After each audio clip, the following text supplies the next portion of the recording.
Hey there and welcome to this Flern Pro tutorial. This is the Lightroom segment in which we're going to be talking about the photo shoot itself, kind of going through the progress of the shoot, some of the important things to keep in mind while shooting, and then we're going to be showing you guys how to export and get these out into the file so you can open them in Photoshop. So this is the photo shoot we're going to be working with today. This is Glenn, also known as DJ Dolo, and he's with this really cool car in front of the Logan Theater in Chicago. So we've got our file structure here. Basically, we've got our folder, and then in that we have each of the subfolders. We did a few different photo shoots this day. So this is our Glenn and car photo shoot. Let's go ahead and start from the beginning, and there are a couple things to keep in mind when starting a photo shoot. This photo shoot in particular, timing was a really big part of it. The photo doesn't really work when the sun is too high in the sky, so timing was a big thing. Another thing was it's a location shoot, so we wanted to be sure we could secure the location. So what we did is we got to our location plenty early. Let's see, we started off, we got there at 7 o'clock, and that's just making sure that we got there, we were able to put the car where we wanted, and everything worked out. And getting to a location like this early, especially when you're on, outside of the studio, is it's going to be really the best way to just make sure things aren't really stressful, because you've got a lot of things to think about during a photo shoot, and like trying to do everything in a short amount of time just because you're late is kind of the worst way to do it. So get there early; it'll help out a lot. So here we are, basically starting off with our images. I'm shooting this entire shoot with 35mm 1.4, and I want to shallow depth of field here, and so that's why we're shooting with this lens. So let's just kind of start scrolling through the images.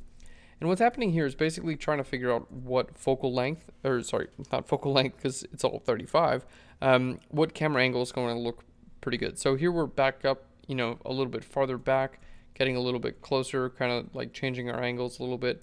Something that we're working with is it's nice to have our subject here in focus and our background is, very out of focus.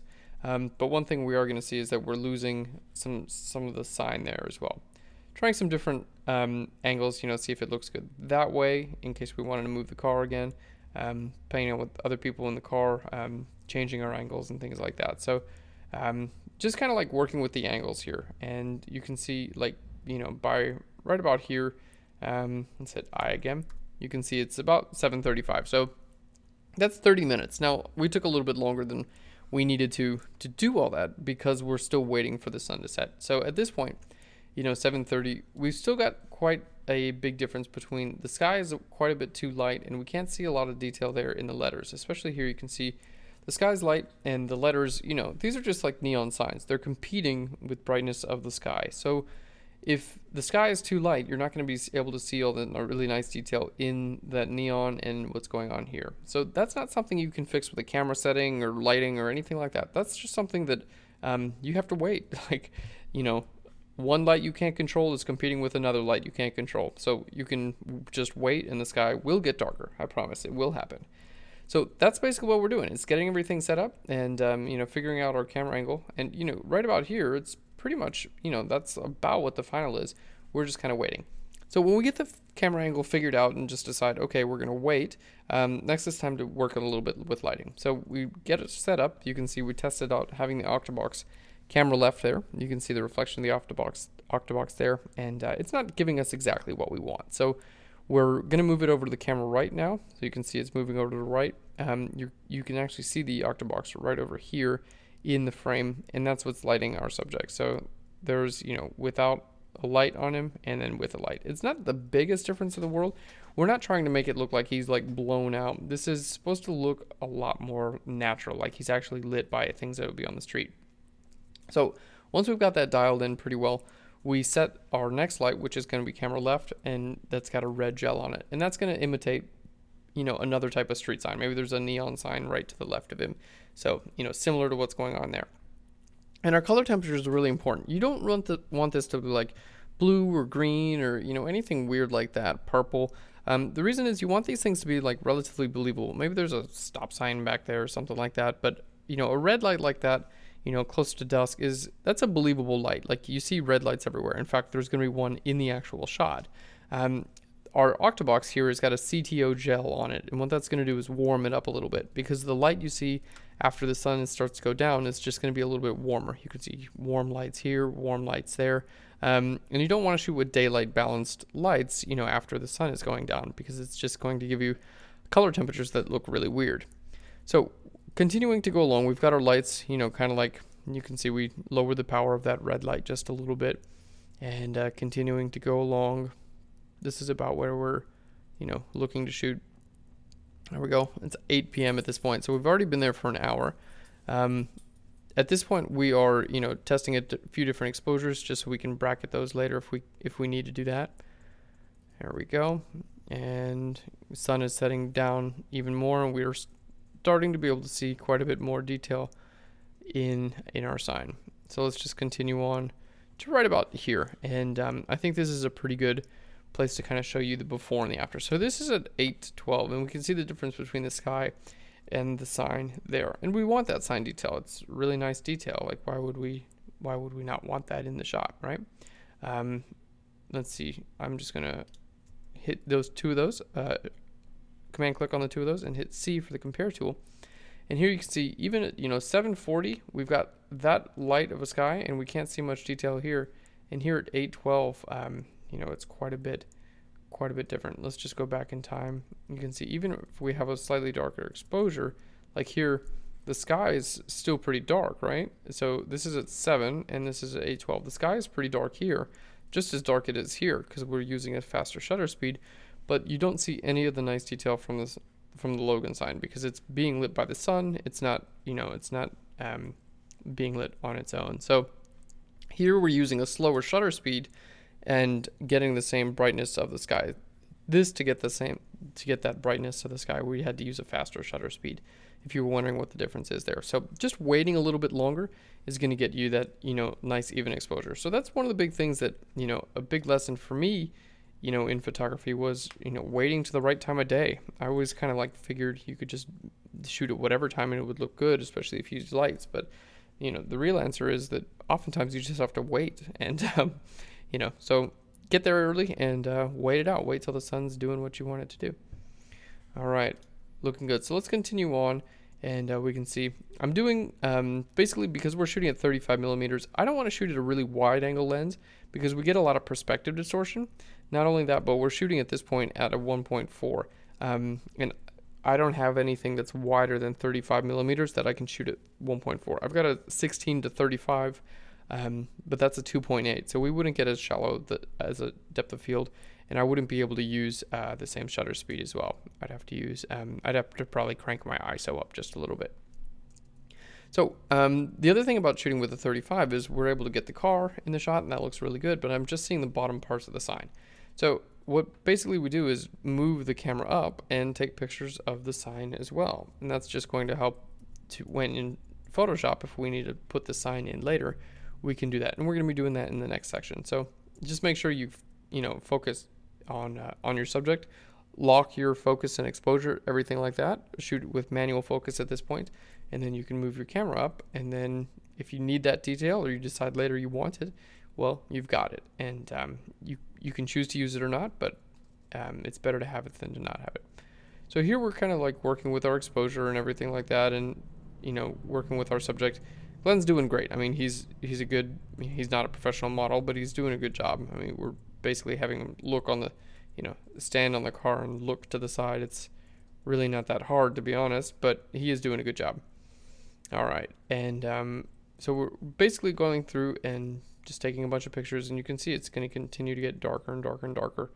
And we've got some shots with the bus coming through and everything, but some of these don't really matter. Like if we liked the shot with him in that position, and then all we would have to do is we would just use this frame where there is no bus. So really not that big of a deal if there is something kind of in your frame like this. All right, so continuing to shoot along, and we can see it right now. I mean, this is straight out of camera. There's a really big difference between the sky and the sign. We can obviously see that. And here's our octabox off to the camera right. All right, so going through, and the lighting just gets more and more interesting, as we get a little bit darker. So this is the actual shot that we're going to use. It's a great exposure, everything's really nice and interesting. and you know, the posing is great and everything like that. So I went through and I flagged these earlier. From this, what I want to do, I've got two different variations. You can see this is one variation and this is another variation. Basically, you can right click on these and go to create virtual copy. There we go. We'll just create another virtual copy.